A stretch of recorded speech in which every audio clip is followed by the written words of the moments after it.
मैं आगाज़ अली खिज़र साहब आपसे करना चाहूँगा। आपने अपने रिसेंट आर्टिकल्स में भी लिखा है कि जो अगला IMF का एक्सटेंडेड प्रोग्राम होगा उसमें एक जो IMF का प्लान है, ये कोशिश है कि पाकिस्तान में जो बिजली की कीमतें बहुत ज़ाहिर है कि उसमें इजाफा हुआ है हालिया सालों में, तो कुछ ऐसी रिफॉर्म्स की जाएं कि एवेंचुअली पाकिस्तान में जो एनर्जी की कॉस्ट है वो कम हो।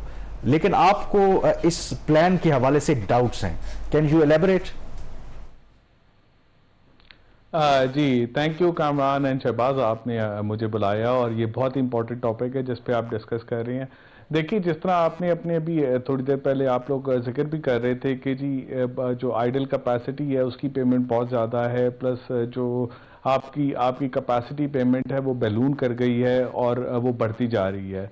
तो अब कैपेसिटी पेमेंट जो है वो आपके इंटरेस्ट रेट के साथ लिंक्ड है, वो आपकी करेंसी के साथ लिंक्ड है ग्लोबल, और जितने नए प्लांट्स आते जा रहे हैं उसके साथ लिंक्ड है। और कोई भी नया प्लांट आता है तो उस पर 20% इक्विटी होती है, 80% डेट होता है, और डेट के अंदर ये इंटरेस्ट रेट और जो आपकी कॉम्पोनेंट है करेंसी का, ये बहुत मैटर करता है। तो अब ऐसी सूरत हाल हो गई है कि हमारी, जैसे आपने बताया कि बेस टैरिफ 30 से 37 पे चला जाएगा, और क्रॉस सब्सिडी और टैक्सेशन को मिला के ये 60 रुपए के करीब जब ये टैरिफ बन जाएगा तो ये तो अनसस्टेनेबल है, इस पे तो कोई नहीं पे कर सकता और इंडस्ट्री वायबल नहीं है। तो इसको ठीक करने के लिए आपको जो है अपनी जनरेशन की जो कॉस्ट है उसको कम करना है। अच्छा, ये जनरेशन की कॉस्ट कम करने के दो कंपोनेंट है, एक फ्यूल कंपोनेंट है और एक आपका कैपेसिटी का कंपोनेंट है। द गुड न्यूज इज कि जो हमारा फ्यूल कंपोनेंट है ना, over the period of last 10 years वो कम हो गया। अगर हम 2013 में वापस चले जाएं तो उस वक्त हम फर्नेस ऑयल पे भी बिजली बनाते थे, उस वक्त हम डीजल पे भी बिजली बनाते थे, उस वक्त गैस पे जो हमारे प्लांट्स थे वो हाईली इनएफिशिएंट थे, और उस वक्त जो है इंडस्ट्री कैप्टिव पे बहुत ज़्यादा थी और वो फर्नेस को भी इस्तेमाल करती थी। और उसके बाद घरों के अंदर यूपीएसएस और जो है आपके कमर्शियल के अंदर जनरेटर्स लगते थे जो इनएफिशिएंट थे। तो ओवरऑल कॉस्ट ऑफ प्रोडक्शन जो फ्यूल की थी वो बहुत ज़्यादा थी। अब आपने जो है RLNG के जो प्रोजेक्ट ले आए वो आपके एफिशिएंट है, आपके न्यूक्लियर के K2 K3 आ गए जिसकी मार्जिनल कॉस्ट ऑलमोस्ट जीरो है, आपके थर्कोल के बहुत सारे प्रोजेक्ट्स आ गए जिसकी कॉस्ट कम है, उसके बाद हाइडल एक्सटेंशन हो गई, ये सब मार्जिनल कॉस्ट इनकी कम हो गई है और आपकी फ्यूल कॉस्ट कम होती जा रही है।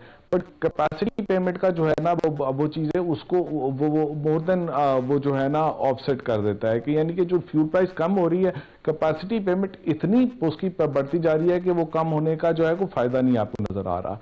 तो अब उसका तरीका ये है कि आप इस कैपेसिटी पेमेंट, खिज़र साहब यहाँ पे आसिफ कुरैशी साहब को भी इन्वॉल्व करते हैं डिस्कशन में। आपने बड़े डिटेल से ये एक्सप्लेन कर दिया कि प्रॉब्लम कहाँ पे लाई कर रहा है। आसिफ कुरैशी साहब, जो खिज़र साहब भी फरमा रहे थे कि आपकी जो आइडल कैपेसिटी पेमेंट्स है उसमें एक बहुत बड़ा जो एक इशू उसके अंदर होता है कंपोनेंट, वो आपका एक्सचेंज रेट है। अब एक्सचेंज रेट आपका स्टेबल है, इसके साथ जो बाकी इंडिकेटर्स हैं ग्लोबल आपकी जो कमोडिटी प्राइसेस हैं वो भी इतनी इफेक्ट नहीं हुई।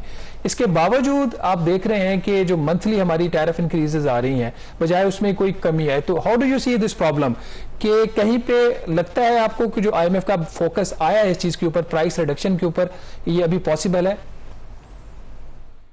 थैंक यू शहबाज, आपका और कमरान साहब, आप दोनों का बहुत शुक्रिया कि आपने दावत दी मुझे इस टॉपिक में बात करने के लिए। आई थिंक अली ने काफी डिटेल में एलैबोरेट कर दिया है कि क्या कॉजेज हैं हायर कॉस्ट ऑफ जनरेशन की। उसमें सिर्फ एक छोटा सा पॉइंट अगर जस्ट पर्सपेक्टिव ऐड करने के लिए, आज से 3 साल पहले अगर चले जाएं, आज अप्रैल 2024 में खड़े हुए, 2021 अप्रैल में एक्सचेंज रेट हमारा जो था तकरीबन 150 रुपए के अराउंड था। अब 150 से 280 पे जब आप गए हैं तो उसका इम्पैक्ट हमारी कॉस्ट ऑफ जनरेशन में बड़े शदीद तरीके से आया, क्योंकि काफी ज्यादा कंपोनेंट्स क्या है, वो फ्यूल कॉस्ट हो या कैपेसिटी पेमेंट का डेट सर्विसिंग कंपोनेंट हो, वो उससे ज्यादा लिंक्ड है। तो जाहिर है कि जब ये एक्सचेंज रेट इटसेल्फ सबसे बड़ा कंट्रीब्यूटिंग फैक्टर रहा है जिसकी वजह से हमारी कॉस्ट ऑफ जनरेशन जो है उसमें इतनी ज्यादा इंक्रीज आई है। अब जो इश्यूज हैं वो ये है कि कैपेसिटी पेमेंट की रीप्रोफाइलिंग की बात अभी नहीं, बहुत सालों से चल रही है। कैपेसिटी पेमेंट का जो आपने फिगर बताया, इसका इंटरेस्टिंग बात यह है कि हम प्राइवेट IPPs की तो बहुत बात करते हैं, इसका तकरीबन 45% से ज्यादा कैपेसिटी पेमेंट जो है वो पब्लिक सेक्टर प्रोजेक्ट्स के हैं, स्पेशली जिसमें न्यूक्लियर, हाइड्रो और बाकी थर्मल प्लांट्स RLNG के शामिल हैं। तो न्यूक्लियर प्लांट्स की जिस अगर एग्जांपल लें, सबसे बड़ी कैपेसिटी पेमेंट कंट्रीब्यूशन उनका होता है गवर्नमेंट सेक्टर के कंट्रीब्यूशन में। उनमें अगर आप देखिए उनकी वो जबरदस्त प्लांट्स हैं और the life of the project बहुत सस्ती बिजली पैदा करते हैं। 60 साल की उनकी इकोनॉमिक लाइफ है, 40 ईयर्स का PP है, इकोनॉमिक लाइफ बढ़ के 80 ईयर्स भी जा सकती है, उससे ज्यादा भी हो सकती है। लेकिन उनका डेट सर्विसिंग कंपोनेंट पहले 12 साल में पे हो रहा है। उनके टैरिफ का मेजर कंपोनेंट है ही डेट सर्विसिंग कॉस्ट। उसको अगर रिप्रोफाइल करने की कोशिश की जाए तो बहरहाल हम अपनी कैपेसिटी पेमेंट के बर्डन को थोड़ा रिड्यूस कर सकते हैं। इसी तरीके से जो IMF का फोकस रहा है, जो उनकी रिपोर्ट्स को पढ़ के आइडिया होता है, उनकी बड़ी कोशिश है कि जो 2019 में एग्रीमेंट्स किए गए थे बाकी प्राइवेट IPPs के साथ, उन्हीं लाइंस के ऊपर चाइनीज IPPs और दीगर IPPs जो हैं विंड वगैरह के, उनके साथ भी एग्रीमेंट्स किए जाएं। तो बहरहाल अगर इस तरह की कोई कोशिश होती है जिसमें डेट सर्विसिंग कंपोनेंट को हम रीप्रोफाइल कर लेते हैं, उनके रीपेमेंट पीरियड को एक्सटेंड कर लेते हैं, तो हमारा नियर टर्म जो कैपेसिटी पेमेंट का बर्डन है वो थोड़ा रिड्यूस हो जाएगा। दूसरा जो आप बात कह रहे थे कि क्या वजह है, कुरैशी साहब, कथा कलामी की माजरत, ये आपने दोनों जो बातें की हैं, जो विंड वाली भी सिचुएशन है, विंड पार्क के जो इन्वेस्टर्स हैं वो कह रहे हैं कि हमारा रिमेनिंग पीरियड कम रह गया, हम इसको रीनिगोशिएट नहीं करना चाहते।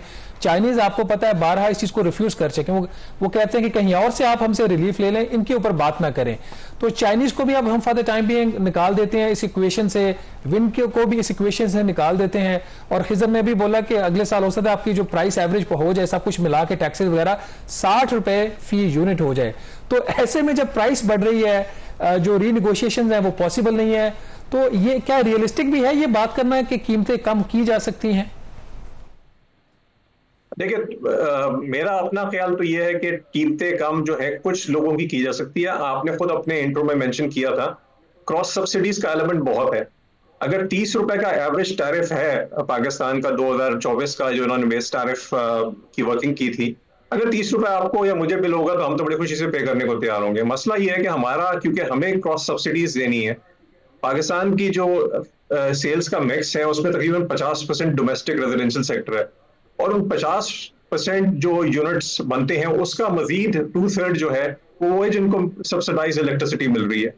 तो उन सब्सिडाइज कंज्यूमर्स का बर्डन जो है बाकी तमाम लोगों को उठाना है, जिसमें इंडस्ट्री शामिल है, जिसमें कमर्शियल शामिल है, जिसमें TOU के कंज्यूमर्स शामिल हैं।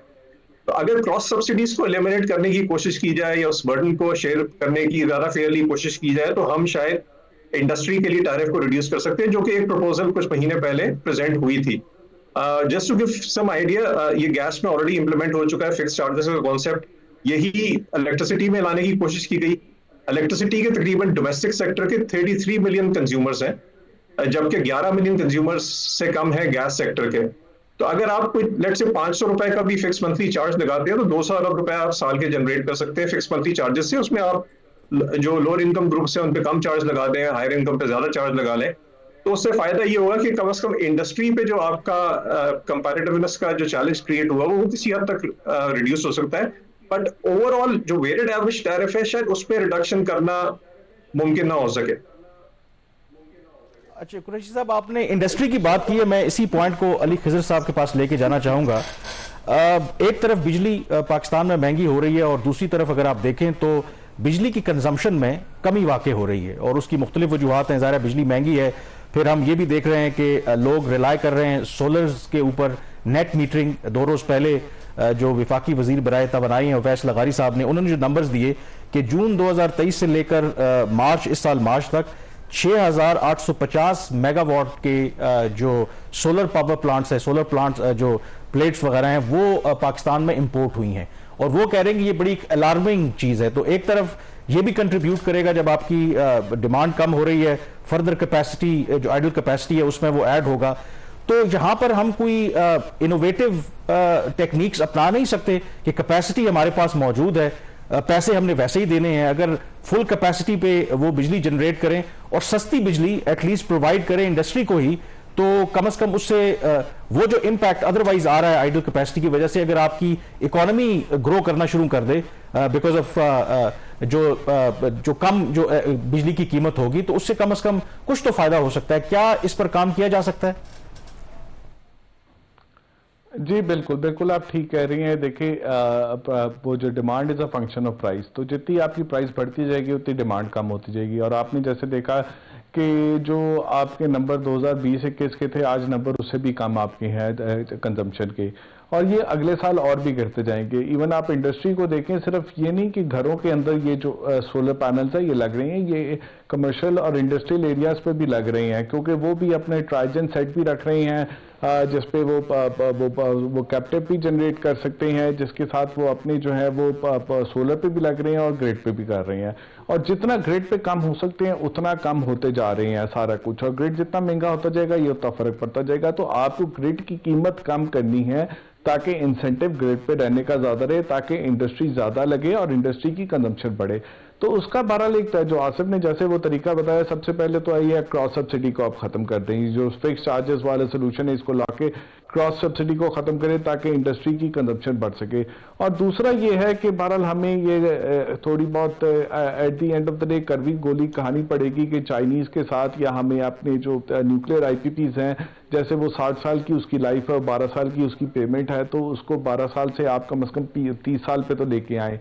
तो ये सारी चीजें Khizar, before you move on, थोड़ा सा एक चीज भी हमें क्लैरिफाई कर दें। ये जो फिक्स्ड चार्जेस की बात की है आपने, ये तो आईएमएफ इस चीज को टर्न डाउन कर चुका है ना, कि आप जो उसको इंडस्ट्री को रिलीफ देनी है उसके मुकाबले में आप 2000 रुपए तक, 500 से 2000 रुपए तक आप जो फिक्स चार्जेस की बात कर रहे हैं, कह रहे हैं कि आप जो इंडस्ट्री का जो बोझ है उसका कम तो कर रहे हैं, लेकिन रेजिडेंशियल का बोझ आप बढ़ा रहे हैं। इस चीज को आईएमएफ नहीं मान रहा, तो how this can be a solution then?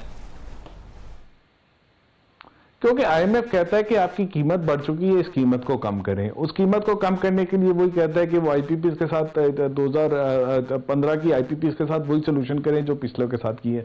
और वो और बात बनती भी है उसको करने की, स्पेशली वो लेकिन वो हमें चाइना नहीं मान रहा। तो हमें कहीं ना कहीं निगोशिएट करना है, हमें प्राइवेटली इसको निगोशिएट करना है कि ये जो प्रोजेक्ट्स हैं जिनकी वायबिलिटी 25 साल से 60 साल तक की है, हम उन प्रोजेक्ट्स की 10 साल में कीमत कैसे पे कर सकते हैं। जब एक प्रोजेक्ट की फाइनेंसिंग उसकी वायबिलिटी से कम होगी तो ये लॉपसाइडेडनेस रहेगी, इसको हमें एड्रेस करना है। हमें अपने कंफर्ट जोन से निकलना है, हमें चाइना को पुश करना है इसमें यह करने की कि वो ठीक है कि आईएमएफ कह रहा है उसका अपना एक यूएस का इंटरेस्ट है, बट पाकिस्तान को अपने इंटरेस्ट को देखना है और ये चीज काम करनी है। वो बात भी आपकी ठीक है कि डोमेस्टिक कंज्यूमर कितना पे करेगा। अब आप ये जो डोमेस्टिक कंज्यूमर पे जब और लगाएंगे, गैस तो आपने चले बहुत सस्ती रखी थी, बिजली ऑलरेडी महंगी है, वो किस तरह पे कर पाएगा, वो भी एक आप थोड़ा सा होल्ड कीजिए।